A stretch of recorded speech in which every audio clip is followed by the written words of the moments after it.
ഓം ശ്രീനാരായണ പരമഗുരവേ നമഃ. ഗുരുമാർഗത്തിലേക്ക് ഏവർക്കും സ്വാഗതം. നമ്മൾ പഞ്ചമഹായജ്ഞത്തെക്കുറിച്ചാണ് സൂചിപ്പിച്ചത്. അതിൽ രണ്ടാമത് വരുന്നതാണ് പിതൃയജ്ഞം. പിതൃക്കൾ അവർക്ക് വേണ്ടി ചെയ്യുന്ന യജ്ഞമാണ്. ഇവിടെ മരിച്ചുപോയവരെക്കുറിച്ചൊക്കെ ഒരുപാട് തെറ്റായ അറിവുകൾ നമ്മളുടെ മാതാപിതാക്കളും സമൂഹവുമൊക്കെ നമ്മളിലേക്ക് പകർന്നു തന്നിട്ടുണ്ട്.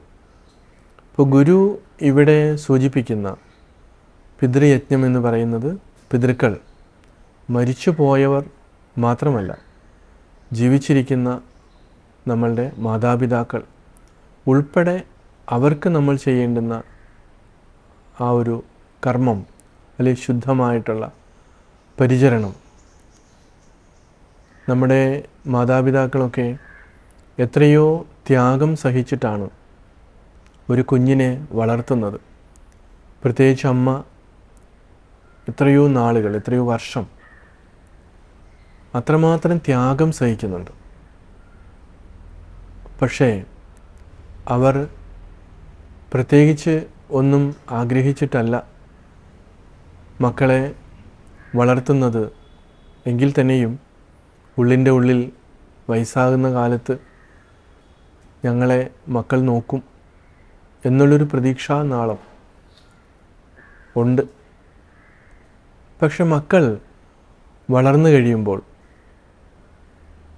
അവർക്ക് സ്വന്തം കാലിൽ നിൽക്കുവാൻ, പണം സമ്പാദിക്കുവാൻ അല്ലെങ്കിൽ പ്രശസ്തി നേടിക്കഴിയുമ്പോൾ പിന്നെ ഈ മാതാപിതാക്കൾ അവർക്ക് അന്യരാകുകയാണ്.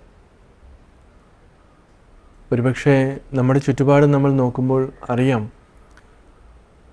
വിവാഹം കഴിച്ച് കഴിയുമ്പോൾ മാതാപിതാക്കളെ അവർക്ക് വയ്യാതെ ആയി കഴിയുമ്പോൾ ഏതെങ്കിലും വൃദ്ധസദനത്തിലോ അല്ലെങ്കിൽ ഓൾഡ് ഏജ് ഹോമിലോ ഒക്കെ കൊണ്ടുവിടുന്ന ഒരു ഏർപ്പാട് ഇപ്പോൾ ധാരാളം നമുക്ക് കാണുന്നുണ്ട്. സമൂഹത്തിൽ ഉന്നതന്മാരായിരിക്കാം മക്കൾ, പക്ഷേ മാതാപിതാക്കൾ മക്കൾക്ക് വേണ്ടി ചെയ്ത ത്യാഗമൊന്നും ഈ മക്കൾ ഓർക്കാതെ അല്ലെങ്കിൽ അത് ഓർക്കാൻ ഇഷ്ടപ്പെടാതെ അവർ കുറേ പണം കൊടുത്ത് നേരെ വൃദ്ധസദനത്തിലേക്ക് വിടും. ഇനി ചില മക്കൾ പുറം രാജ്യത്തായിരിക്കും, അവർക്ക് ഇവിടെ വരാൻ സമയമില്ല, അവർക്ക് പണം, പിന്നെ അവരുടെ മക്കൾ, അതിനകത്തൊക്കെയാണ് അവരുടെ ശ്രദ്ധ. ഈ പാവപ്പെട്ട മാതാപിതാക്കൾ ഇവിടെ ഒറ്റയ്ക്ക് വലിയൊരു വീടും നോക്കി ഏതെങ്കിലും സെർവൻസിനെ വെച്ചിട്ടുണ്ടാകാം, നോക്കിയിരിക്കും. ഇതൊക്കെ നമ്മുടെ കടമകളെ ചെയ്യുവാൻ മറന്നുപോയിക്കൊണ്ട്, ഇത് മൂല്യങ്ങളാണ്. മാതാപിതാക്കളെ സംരക്ഷിക്കുക എന്നുള്ളത് മക്കളുടെ കടമയാണ്, ഉത്തരവാദിത്വമാണ്.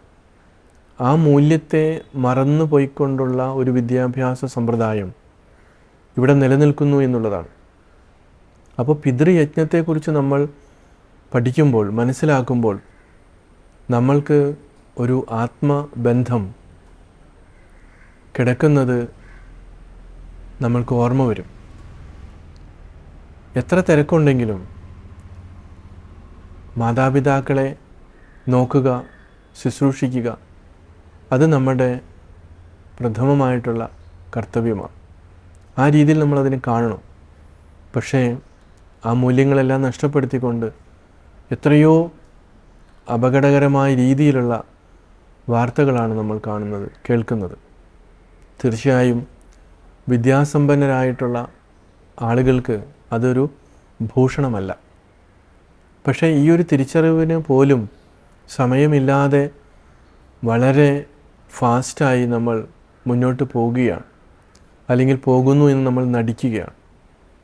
ഇതിനൊരു അറുതി ആവശ്യമാണ്. അങ്ങനെ ഇല്ലാതെ വരുമ്പോൾ നമ്മുടെ ചുറ്റുപാടും നമ്മൾ കാണുന്ന ഈ ഭീതി, നമ്മൾക്കിന്ന് സ്നേഹമില്ല.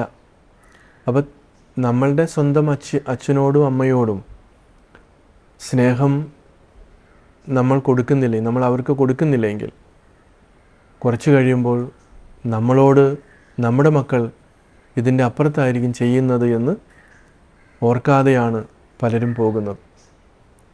അപ്പോൾ ഇങ്ങനെയൊക്കെയുള്ള ആ തെറ്റായ രീതികളെ മാറ്റി മാതാപിതാക്കളെ ശരിയായ രീതിയിൽ ശുശ്രൂഷിക്കുക. അവർ മരിച്ചു കഴിയുമ്പോൾ വലിയ രീതിയിൽ സദ്യയും കാര്യങ്ങളൊക്കെ നടത്തി ബലിയിടുക എന്നുള്ളതല്ല ചെയ്യേണ്ടത്. മറിച്ച് മാതാപിതാക്കൾ ജീവിച്ചിരിക്കുമ്പോൾ തന്നെ അവർക്ക് വേണ്ടുന്ന എല്ലാ കരുതലുകളും മക്കൾ ചെയ്യണം. എങ്കിൽ മാത്രമേ അടുത്ത തലമുറയിലേക്ക് ആ മൂല്യങ്ങൾ പകർന്നു പോവുകയുള്ളൂ. തീർച്ചയായിട്ടും ഇതെല്ലാം നമ്മുടെ വളർന്നു വരുന്ന തലമുറ ശ്രദ്ധിക്കണം. ഏവർക്കും നമസ്കാരം.